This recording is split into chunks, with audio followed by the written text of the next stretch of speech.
हरियाणा विधानसभा चुनाव की सरगर्मी लगातार बढ़ती ही चली जा रही है। इन सब के बीच में बीएसपी सुप्रीमो मायावती ने आरक्षण के मुद्दे पर कांग्रेस समेत बीजेपी और उनके सहयोगी दलों को निशाने पर लिया।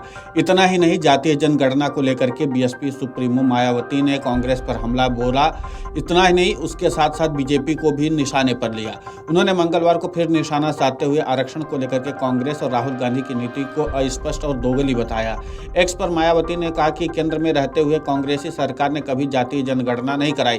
अब सत्ता से बाहर होने पर जातीय जनगणना को लेकर के आवाज उठाना यह सब ढोंग नहीं तो और क्या है। इस पूरे मामले को लेकर के हरियाणा में एक चुनावी रैली को संबोधित करते हुए क्या कुछ कहा, आप खुद सुनिए उन्हीं की जुबानी।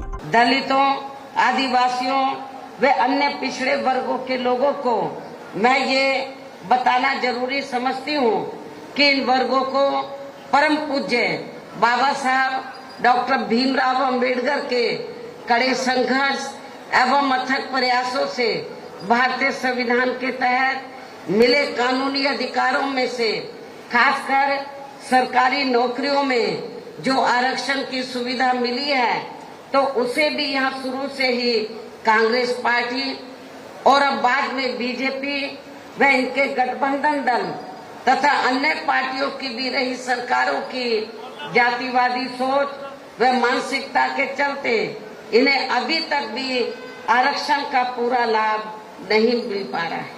हालांकि मायावती ने कांग्रेस और राहुल गांधी की SC/ST ओबीसी आरक्षण नीति अस्पष्ट, दोगली एवं छल कपट की है। यही बात मायावती ने कही। अपने देश में इनके वोट के लिए आरक्षण का समर्थन करने के साथ इनको 50% के ऊपर बढ़ाने की वकालत करते हैं और विदेश जाकर के उनके आरक्षण को खत्म करने की बात करते हैं।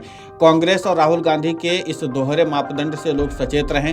मायावती ने कहा कि यह भी सच है कि केंद्र में कांग्रेस की सरकार ने ओबीसी आरक्षण संबंधी मंडल कमीशन रिपोर्ट को लागू नहीं किया था। बीएसपी के संघर्ष से SC/ST के पदोन्नति में आरक्षण को प्रभावी बनाने के लिए संसद में लाए गए संविधान संशोधन बिल को भी कांग्रेस ने पास नहीं होने दिया था, जो अभी तक लंबित है। इस मामले में इनकी सरकार ने कोर्ट से ही पैरवी नहीं की। आरक्षण विरोधी कांग्रेस व अन्य पार्टियों से भी लोग सजग रहें।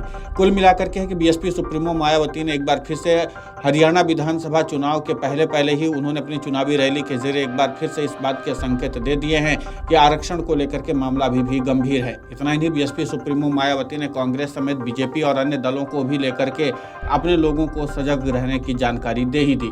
अब कुल मिलाकर के ये देखना दिलचस्प होगा कि जिस तरीके से बीएसपी सुप्रीमो मायावती ने इस बार आरक्षण के मुद्दे को खासकर हरियाणा में उठाया है, इसका प्रभाव आगे कितना पड़ता है। Video desk अमरउजाला.com।